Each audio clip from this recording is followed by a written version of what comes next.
മാസി അതായത് ബോധശാസ്ത്രം പറയുന്നത് മനുഷ്യജീവിതം എന്ന് പറയുന്നത് തിരഞ്ഞെടുക്കാൻ കഴിയാത്ത ഒരു കാര്യമാണ് അല്ലെ. അപ്പോൾ ബോധം നിരന്തരമായിട്ട് മനുഷ്യ ശരീരവുമായിട്ട് പുതിയ പുതിയ മനുഷ്യ ശരീരങ്ങളുമായിട്ട് ബന്ധപ്പെട്ടുകൊണ്ടിരിക്കും എന്നുള്ള ഒരു കാര്യമാണ് പറയുന്നത്. അപ്പോൾ ശരീരത്തിന് വേദനയും ഉണ്ടാവും. അതെ, വേദനയും ഉണ്ടാവും. അപ്പോൾ ഇതൊരു വേദന ആയതുകൊണ്ടും ഇതിൽ നിന്ന് നമുക്ക് രക്ഷപ്പെടാൻ കഴിയാത്തതും വളരെയേറെ ബുദ്ധിമുട്ടുള്ള ഒരു കാര്യമാണ്. അപ്പൊ നമുക്ക് ഇതിൽ നിന്ന് രക്ഷപ്പെടാനായിട്ട് നമുക്ക് എന്താണ്, നമ്മൾ കഴിഞ്ഞ വീഡിയോയിൽ അതിനെക്കുറിച്ച് പറഞ്ഞിട്ടുണ്ടായിരുന്നു. അപ്പൊ നമുക്ക് അതിൽ നിന്ന് രക്ഷപ്പെടാനായിട്ട് എന്താണ് നമുക്ക് ചെയ്യാൻ? ഇപ്പൊ പല ഗ്രന്ഥങ്ങളും ഇപ്പൊ മോക്ഷം അല്ലെങ്കിൽ നിർവാണ, അതുമല്ലെങ്കിൽ സ്വർഗരാജ്യം, നിത്യജീവൻ എന്നെല്ലാം പറയുന്ന ജീവൻ മുക്തി എന്നെല്ലാം പറയുന്ന കുറെ കൺസെപ്റ്റുകൾ അല്ലെങ്കിൽ കുറെ കാര്യങ്ങൾ അതിൽ പറയുന്നുണ്ട്. പക്ഷെ ഇത് എന്താണ് എന്നുള്ളത് സാധാരണക്കാർക്ക് കൺവേ അല്ലെങ്കിൽ അവർക്ക് മനസ്സിലാക്കിയെടുക്കാൻ എളുപ്പമല്ല. അപ്പം മാസ്റ്റർ എന്താണ് ഇതൊരു മോക്ഷം അല്ലെങ്കിൽ ഈ ഒരു കൺസെപ്റ്റിനെ കുറിച്ച് മാസ്റ്റർ എന്താണ് രക്ഷപ്പെടാനായിട്ട്, ബോധം ശരീരം എടുക്കാതെ രക്ഷപ്പെടാനായിട്ട് എന്താണ് ഒരു മാർഗം എന്ന് പറയുന്നത്? ശരിയാണ് ടിക്കോ, എൻ്റെ ചോദ്യം വളരെ അർത്ഥവത്താണ്. പിന്നെ ബോധം മനുഷ്യ ശരീരം സ്വീകരിക്കരുത്, അതുമായിട്ട് ലിങ്കാവരുത്. മൃഗങ്ങളെല്ലാവരും ജീവിക്കുന്നത് അങ്ങനെയാണ്. അവർ ബോധവുമായിട്ട് അവരുടെ ബ്രെയിൻ അല്ല മസ്തിഷ്കം ബന്ധപ്പെടുന്നതായിട്ട് കാണുന്നില്ല. എന്നാൽ അവർക്ക് ബോധമുണ്ട്, നമുക്ക് ബോധമില്ല എന്ന് പറയാൻ സാധ്യമല്ല. കാരണം അത്തരം ബോധത്തെയാണ് നമ്മൾ സഹജാവബോധം എന്ന് വിളിക്കുന്നത്. നാച്ചുറലായ ഇൻസ്റ്റിങ്ക്റ്റ്, നാച്ചുറലായ അവരുടെ തിരിച്ചറിവ്. അത് അവരെ ഈ ഭൂമിയിൽ നിലനിൽക്കാൻ ആവശ്യമായ കാര്യങ്ങൾ മാത്രമേ ആ ബോധത്തിൽ പ്രോഗ്രാം ചെയ്തു വെച്ചിട്ടുള്ളൂ. അല്ലാതെ നമ്മെപ്പോലെ ഞാൻ നിലനിൽക്കുന്നു എന്ന ഉണ്മ അനുഭവിക്കാൻ അവർക്ക് പറ്റില്ല. അതാണ് ഇവിടുത്തെ ഒരു വിഷയം. വേദാന്തം എടുത്തു പറയുന്നതാണ്, മനുഷ്യൻ നമുക്ക് ഒരു എക്സിസ്റ്റൻസ് ഉണ്ട്. നമ്മുടെ എക്സിസ്റ്റൻസ് എന്ന് പറയുന്നത് ചെറിയ കാര്യമല്ല. ഞാൻ നിലനിൽക്കുന്നു എന്ന അറിവുള്ളത് കൊണ്ട്, അല്ലെ അനുഭവം ഉള്ളത് കൊണ്ടാണ് എല്ലാം നിലനിൽക്കുന്നു എന്നുള്ള അറിവ് വരുന്നത്. ഈ പ്രപഞ്ചം നിലനിൽക്കുന്നു, പ്രപഞ്ചം ഉള്ളതാണെന്ന് നാം ചിന്തിക്കുന്നത് നാം നിലനിൽക്കുന്നു എന്ന് അറിയുന്നതുകൊണ്ടാണ്. ഇതിനെയാണ് വേദാന്തം ഉണ്മ എന്ന് പറയുന്നത്. അപ്പൊ അങ്ങനെയുള്ള ഒരു ഉണ്മാനുഭവം മൃഗങ്ങൾക്കില്ല. ഈ ഉണ്മാനുഭവമാണ് ഇവിടുത്തെ വിഷയം. ഞാൻ നിലനിൽക്കുന്നു എന്നുള്ള അനുഭവം വരുമ്പോഴാണ് ഈ വേദനയുടെ ആഴം 10 മടങ്ങാവുന്നത് ഞാൻ കഴിഞ്ഞ വീഡിയോയിൽ പറഞ്ഞിട്ടുണ്ട്. അപ്പൊ അതുകൊണ്ട് മനുഷ്യനെ സംബന്ധിച്ച് ഈ അവബോധം ലിങ്കായി വരുന്നത് നല്ലതല്ല, ദോഷം തന്നെയാണ്.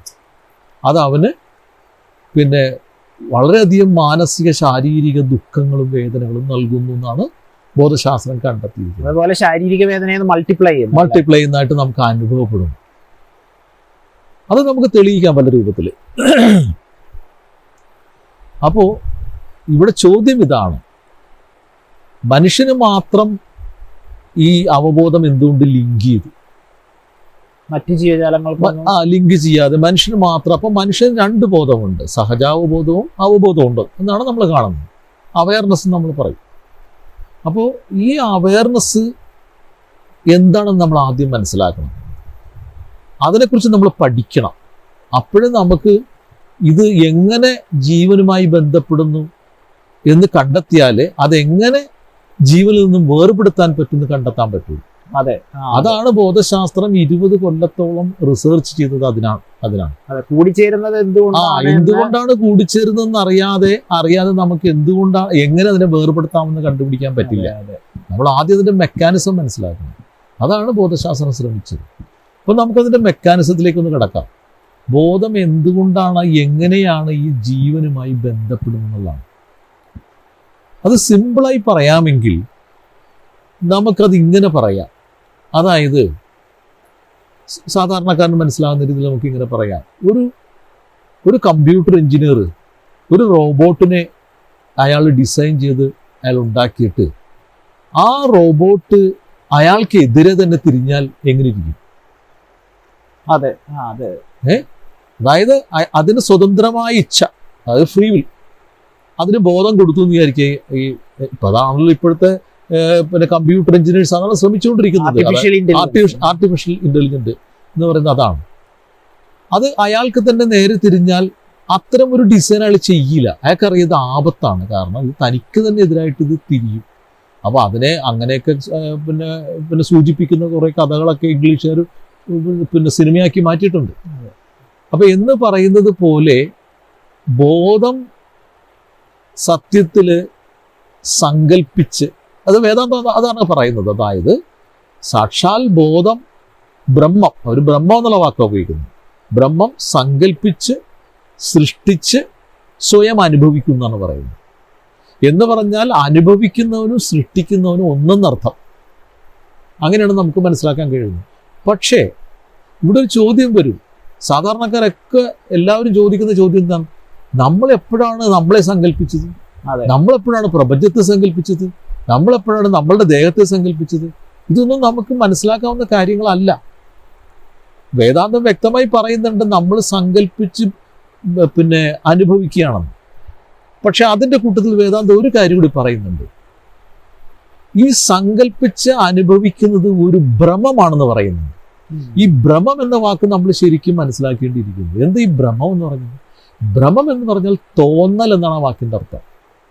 നമുക്ക് അതായത് ഇല്ലാത്തത് ഉണ്ട് എന്ന് നമുക്ക് തോന്നുകയാണ്. അപ്പൊ അതുപോലെ പ്രപഞ്ചം ഉണ്ട് എന്ന് തോന്നുകയാണ്, ജീവനുണ്ടെന്ന് തോന്നുകയാണ്, നമുക്കൊരു ദേഹമുണ്ടെന്ന് തോന്നുകയാണ്.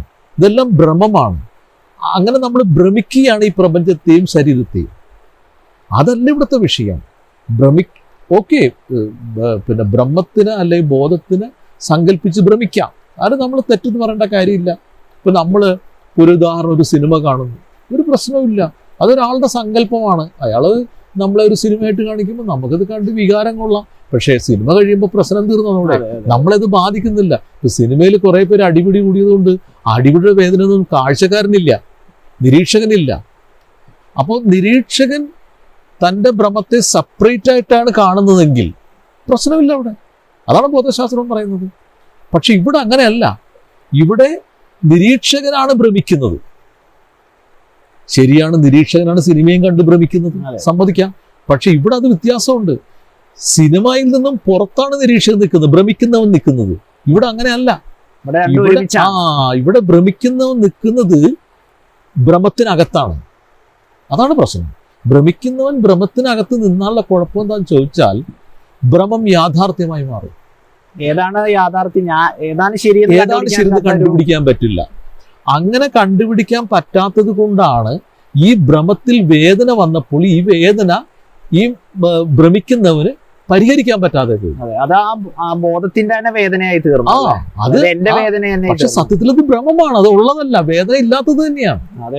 അതുകൊണ്ടാണല്ലോ നമ്മൾ ഉറങ്ങുമ്പോൾ നമുക്ക് വേദന ഇല്ലാത്തത്. ബോധം ഇല്ലാത്തപ്പോൾ അതില്ലല്ലോ. ബോധം ഉള്ളപ്പോൾ മാത്രമല്ലേ വേദനയുള്ളൂ. അതുകൊണ്ടാണല്ലോ ഓപ്പറേഷൻ ചെയ്യുമ്പോൾ ഒരു ബോധം കെടുത്തുന്നത്. ബോധമില്ല, വേദനയില്ല. അപ്പൊ ബോധമുണ്ടെങ്കിൽ ഭ്രമിക്കുള്ളൂ, അല്ലേ ഭ്രമിക്കില്ല. അപ്പൊ ബോധം തന്നെ സങ്കല്പിച്ചുണ്ടാക്കിയ ഒരു ലോകത്ത്, ഒരു ഭ്രമത്തിൽ, നമുക്കതിനെ ഭ്രമം എന്ന് വിളിക്കാം, അതുള്ളതല്ല, നമുക്ക് തോന്നുന്നതാണ്. അതിൽ ആ ബോധം തന്നെ വേദനയെ ഭ്രമമായി അനുഭവിക്കുന്നു. കണ്ടോ, വേദനയോടെ ഭ്രമമാണ്. ഓക്കെ, ഈ ഭ്രമമായ വേദനയെ നമുക്ക് താങ്ങാൻ കഴിയുമെങ്കിൽ നമുക്ക് താങ്ങാം. ഇത് താങ്ങാനാവാത്ത വേദന വന്നാൽ നമ്മൾ എന്ത് ചെയ്യും? അതിൽ നമുക്ക് കാണാം, ലോകത്തെ നമ്മൾ പരിശോധിക്കുമ്പോൾ, മനുഷ്യന്റെ ജീവിതത്തെ പരിശോധിക്കുമ്പോൾ ആളുകൾ ശാരീരിക വേദന കൊണ്ടല്ല ആളുകൾ വിഷമിക്കുന്നത്. എന്താ കാര്യം? ശാരീരിക വേദനയെ പരിഹരിക്കാൻ നമ്മുടെ സയൻസ് ഒരുപാട് കാര്യങ്ങൾ കണ്ടെത്തിയിട്ടുണ്ട്. ശാസ്ത്രീയമായ രീതിയിൽ പെയിൻ കില്ലർ ഉപയോഗിക്കാനും മനുഷ്യന്റെ വേദനയെ ഞൊടിയുടെ കൊണ്ട് ഇല്ലാതാക്കാനും സയൻസിന് ഇന്ന് കഴിയും. എന്തിന്? ഏറ്റവും വലിയ വേദനയാണ് പ്രസവ വേദന എന്നാണ് ബൈബിളിൽ പറഞ്ഞിരിക്കുന്നത്. അതാണ് ദൈവത്തിന്റെ ശാപം എന്ന് പറയുന്നത്. ഇന്ന് മനുഷ്യൻ ആ പ്രസവ വേദനയെ പോലും പുഷ്പം പോലെ അതിജീവിച്ചിരിക്കുന്നു. കാര്യം വേദനയില്ലാണ്ട് പ്രസവിക്കാത്ത സ്ത്രീകൾ. പക്ഷെ അപ്പൊ അതിന് പകരം അതിനേക്കാൾ കഠിനമായ മറ്റു പല വേദനകൾ, രോഗങ്ങളായി വന്നു. കണ്ടോ? അപ്പൊ ഇവിടുത്തെ പ്രശ്നം എന്താണെന്ന് ചോദിച്ചാൽ, ശാരീരിക വേദന നമ്മൾ ശാസ്ത്രം കൊണ്ടും നമ്മൾ ആഹാരം കൊണ്ടും വെള്ളം കൊണ്ടും ഒക്കെ നമ്മൾ പരിഹരിച്ച് നമ്മൾ ജീവിക്കുമ്പോൾ നമുക്കൊരു തോന്നലുണ്ടാവും, എന്താ കുഴപ്പമിവിടെ? നമുക്കെന്താ വേദനയുള്ളത്? ആൾക്കാരെല്ലാവരും ചോദിക്കുന്നത് അത് തന്നെയാണ്. ഇവിടെ എന്താ പ്രശ്നം? ഒരല്പം വേദന വരും. നിങ്ങൾക്കൊരു അസുഖം വരുമ്പോഴോ, നിങ്ങൾക്കൊരു പ്രശ്നം വരുമ്പോഴോ, അല്ലെങ്കിൽ രോഗം വരുമ്പോഴോ, ഒരു ആപത്ത് വരുമ്പോഴോ കുറച്ച് വേദന വരും. നിങ്ങൾ ഹോസ്പിറ്റലിൽ പോയാൽ നിങ്ങൾക്കത് പരിഹരിക്കാം. അത് സഹിക്കാൻ പറ്റുന്ന രീതിയിൽ ഹോസ്പിറ്റൽ അത് ശരിയാക്കി തരും നിങ്ങൾക്ക്. അതുകൊണ്ട് പ്രശ്നമില്ല. പക്ഷേ ആളുകളെല്ലാം വിഷമിക്കുന്നത് മാനസികമായ ദുഃഖം കൊണ്ടാണ്. എന്താണ് കാര്യം? ഡിപ്രഷൻ എന്ന് പറയുന്നത് സഹിക്കാൻ പറ്റാത്തൊരു വേദനയാണത്. അതിന് ശാശ്വതമായ അതിനൊരു പരിഹാരവും ഇല്ല. അതിൻ്റെ ആകെ പരിഹാരം മയക്കുമരുന്നുകളാണ്. പക്ഷെ അത് അധികം കഴിക്കാനും പറ്റില്ല. കഴിച്ചാൽ അത് ആരോഗ്യത്തിന് കേടാണ്. അപ്പം അതുകൊണ്ട് ഈ ഡിപ്രഷൻ ബാധിക്കുന്നവന് ശരിയായ ചികിത്സയോ ശരിയായ പരിഹാരമോ ഉണ്ടാവില്ല. അപ്പം അതാണ് മനുഷ്യൻ്റെ ഇപ്പോഴത്തെ പ്രശ്നം. ഏതായാലും മാനസിക ദുഃഖമാണെങ്കിലും ശാരീരിക വേദനയാണെങ്കിലും രണ്ടും വേദനയും ദുഃഖവും തന്നെയാണ്. നമ്മളതിനെ വേർതിരിച്ചിട്ട് കാര്യമില്ല. അതെ, ഒന്ന് ശരി. അതായത് ശരിക്കും ശാരീരിക വേദനയുടെ സാന്നിധ്യം കൊണ്ടാണ് മാനസിക വേദന, ഡിപ്രഷൻ വരുന്നത്, മനസ്സിന് ഡിപ്രഷൻ വരുന്നത്. പക്ഷെ അത് നമുക്ക് ഈ ആഗ്രഹങ്ങളെല്ലാം ബന്ധപ്പെട്ട് നിൽക്കുന്നത് വേദനയുമായിട്ട് തന്നെയാണല്ലോ. മനുഷ്യനിപ്പോ എല്ലാ കർമ്മങ്ങളും ചെയ്യുന്നത് അവന്റെ എന്താ പറയാ നമ്മളെ നിത്യവൃത്തി അല്ലെ, നമ്മുടെ ഡെയിലി നീഡ്സിന് വേണ്ടിയാണല്ലോ ചെയ്യുന്നത്. അപ്പൊ അത് യഥാർത്ഥത്തിൽ പറഞ്ഞൊരു പെയിനാണ്. ഇപ്പൊ നമുക്കിപ്പോ വിശപ്പിനെ പോലും ഒരു വേദനയായിട്ട് യഥാർത്ഥത്തിൽ എടുക്കാമല്ലോ. അപ്പൊ അങ്ങനെ നോക്കുകയാണെങ്കിൽ മനസ്സ് എന്ന് പറയുന്നത് ശരിക്കും വേദനയിൽ നിന്ന് തന്നെ രൂപം കൊണ്ടാണ് നമുക്ക് ഇവിടെ പറയാം. മനസ്സ് വേണേ ഒരു ഡിപ്രഷനാണ് നമുക്ക് പറയാം. മനസ്സിന് അതേ പറ്റൂ.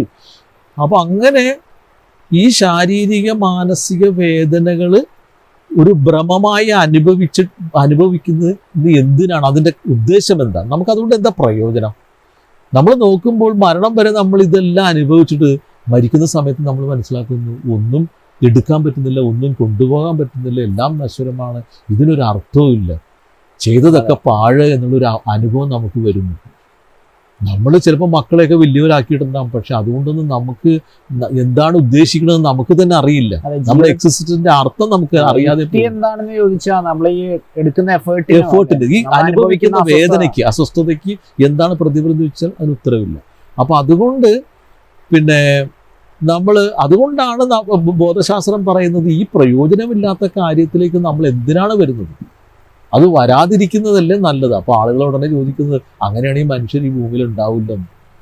മനുഷ്യരുണ്ടാകുന്നതോ ഇല്ലാതാകുന്നതോ അല്ല ഇവിടുത്തെ വിഷയം. ഒരാള് തൻ്റെ ജീവിതത്തിന് വേണ്ടി വേദനയും ദുഃഖവും സഹിക്കാൻ തയ്യാറാണെങ്കിൽ ബോധശാസ്ത്രം അയാളോട് മുക്തി നേടാനും മോക്ഷം നേടാനൊന്നും പറയണില്ല. അത് അയാളുടെ ഇഷ്ടമല്ലേ. അയാൾക്ക് എങ്ങനെ വേണമെങ്കിലും ജീവിക്കാം. വേദനിക്കാതെയോ അയാളുടെ ഇഷ്ടം. എത്ര ജന്മങ്ങൾ ജീവിച്ചാലും അയാൾക്ക് സ്വാതന്ത്ര്യമാണ്. അതായത് ഓരോരുത്തരും സ്വാതന്ത്ര്യമാണ്. അല്ലാണ്ട് ബോധശാസ്ത്രം അതല്ല പറയണത്. മറിച്ച് ഞാൻ ചിന്തിച്ചതുപോലെ ചിന്തിക്കുന്ന ആളുകൾ ഈ ഭൂമിയിൽ ഉണ്ടാവും. ഞാൻ എന്തിനത് സഹിക്കണം? എന്താണ് എക്സിസ്റ്റൻസ്? അത് മാത്രമല്ല, നമുക്ക് നോക്കുമ്പോൾ കാണാമല്ലോ അനേക ആളുകൾ പലപ്പോഴും ഇതുകൊണ്ട് തന്നെ ഡിപ്രഷനിലേക്കും അല്ലെ വേദനകളിലേക്കും ദുഃഖങ്ങളിലേക്കും പോകുന്നുണ്ടല്ലോ ജീവിതത്തിൽ. അവർക്കൊരു മീനിങ് കണ്ടെത്താൻ കഴിയാതെ തന്നെ. അപ്പോൾ ഇവിടെ രണ്ട് കാര്യങ്ങളാണ് നമുക്ക് പരിശോധിക്കാനുള്ളത്. ഒന്ന്, എന്തുകൊണ്ട് മനുഷ്യർക്ക് ഈ മാനസിക ശാരീരിക ദുഃഖങ്ങളിൽ നിന്നും എന്നേക്കുമായി പുറത്തു കിടക്കണമെന്ന് എന്തുകൊണ്ട് മനുഷ്യൻ ചിന്തിക്കുന്നില്ല? ഇതാണ് ഒന്നാമത്തെ പോയിന്റ്. രണ്ട്, ഇങ്ങനെ ചിന്തിക്കുന്നവന് രക്ഷപ്പെടണമെന്ന് ചിന്തിക്കുന്നവന് രക്ഷപ്പെടാനുള്ള മാർഗം കാണുന്നില്ല. ഇതാണ് ടിജോന്റെ ചോദ്യം. രണ്ടാമത്തെ ചോദ്യമാണ് ടിജോന്റെ ചോദ്യം. അങ്ങനത്തെ ടീച്ചിങ് തന്നെ നമ്മുടെ സമൂഹത്തിൽ നമ്മുടെ ശാസ്ത്രങ്ങളില്ല. മതങ്ങൾ പറയുന്നത് ദൈവമാണ് നിങ്ങളെ സൃഷ്ടിച്ചത് അല്ലെ, പുരോഹിതര് പറയുന്നത് ദൈവം നിങ്ങളെ പ്രാർത്ഥിച്ചാൽ രക്ഷപ്പെടാം. പക്ഷെ ആരും നമ്മൾ അങ്ങനെ രക്ഷപ്പെടുന്നതായിട്ട് കാണുന്നില്ല. ഞാൻ വേദാന്തത്തിലെ ഒരുപാട് ടീച്ചിങ്സ് അല്ലെങ്കിൽ അതിനെക്കുറിച്ച് വലിയ പണ്ഡിതന്മാര് സന്യാസിമാര് പറയുന്നത് ഞാൻ യൂട്യൂബിൽ കേൾക്കാനിടയായി. അപ്പൊ എന്നെ അത്ഭുതപ്പെടുത്തിയൊരു സംഭവം എന്താണെന്ന് ചോദിച്ചാൽ, ഇവരെല്ലാവരും പറയുന്നത് ഒരൊറ്റൊരു കാര്യമാണ്. എന്താണ്? ബ്രഹ്മം സത്യം ജഗത് മിഥ്യ. ശരി, എല്ലാം ബ്രഹ്മമാണ്. അത് ശരി. എല്ലാം ബോധമാണ്. ബോധമെല്ലാം സങ്കല്പിച്ച് കാണുന്നു, അനുഭവിക്കുന്നു. ശരി, എല്ലാം ബോധം തന്നെയാണ്. ബോധമല്ലാത്തതായിട്ട് ഒന്നുമില്ല. അതിനവർ തെളിവുകളും അവർ നിരത്തുന്നുണ്ട്. എന്താണ്? വെള്ളത്തിൽ ഒരു പ്രപഞ്ചം റിഫ്ലക്റ്റ് ചെയ്യുമ്പോൾ അവർ ചോദിക്കുകയാണ്, ആ റിഫ്ലക്റ്റ് ചെയ്യുന്ന പ്രപഞ്ചം ആ വെള്ളം തന്നെയല്ലേ എന്ന്. ശരിയാ, വെള്ളം തന്നെയാണത്. വെള്ളത്തിലല്ലേ ഇത് റിഫ്ലക്റ്റ് ചെയ്യുന്നത്. അതുകൊണ്ട് വെള്ളം തന്നെയാണ്. ഒരു കണ്ണാടിയിൽ ഒരു പ്രപഞ്ചം റിഫ്ലക്റ്റ് ചെയ്യുമ്പോൾ അവർ ചോദിക്കുന്നത് അത് കണ്ണാടിയാണ്. ആ പ്രപഞ്ചം എന്ന് പറയുന്നത് കണ്ണാടി തന്നെയല്ലേ. കണ്ണാടി അവിടെ ഇല്ലെങ്കിൽ പ്രപഞ്ചം ഇല്ലല്ലോ അതിനകത്ത് എന്ന് പറയുന്നത് പോലെ ഈ കാണുന്ന പ്രപഞ്ചം മുഴുവൻ ബോധത്തിൽ റിഫ്ലക്റ്റ് ചെയ്യുന്നു. ശരി, അപ്പൊ ബോധമാണ് ഇതെല്ലാം റിഫ്ലക്റ്റ് ചെയ്യുന്നത് എന്ന് പറഞ്ഞാൽ ഓരോ നിരീക്ഷകനും ഒരേ സമയം പ്രപഞ്ചമാണ്, അതേസമയം പ്രപഞ്ചം അവനിലുമാണ് എന്നാണ് വേദാന്തം പറയുന്നത്. നമ്മൾ അംഗീകരിക്കുന്നു, നമുക്കതിനോട് എതിർപ്പില്ല. അത് കറക്റ്റാണ് ആ പറയുന്നത്. അവിടെ വെച്ച് അവർ നിർത്തുകയാണ് കാര്യങ്ങൾ. എല്ലാം ബോധമാണെന്ന് അംഗീകരിക്കുന്നു, എല്ലാം ബ്രഹ്മമാണെന്ന് അംഗീകരിക്കുന്നു, അല്ലേ? പക്ഷേ ഈ എല്ലാം ബ്രഹ്മമാണ്, എല്ലാം ബോധമാണ്, അത് പരമാനന്ദമാണെന്നാണ് ഇവർ പറയണത്.